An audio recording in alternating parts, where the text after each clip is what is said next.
How to lock App Store on iPhone.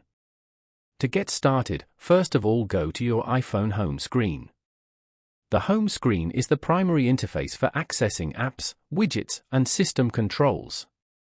It features a customizable grid of app icons, widgets, and potentially folders for organizing apps. Press and hold the application you want to lock from here.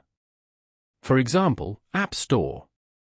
Here, tap on Require Face ID. This app will now require a Face ID or your passcode to open or show content in other apps. Then, tap on Require Face ID again. Now, go back and open up the App Store application again. As you can see, Face ID is required to open this app. Following these steps, you can easily lock App Store on iPhone. Thank you for watching. Please leave a like if this tutorial helped you, or leave a comment below if you have any questions related to the video.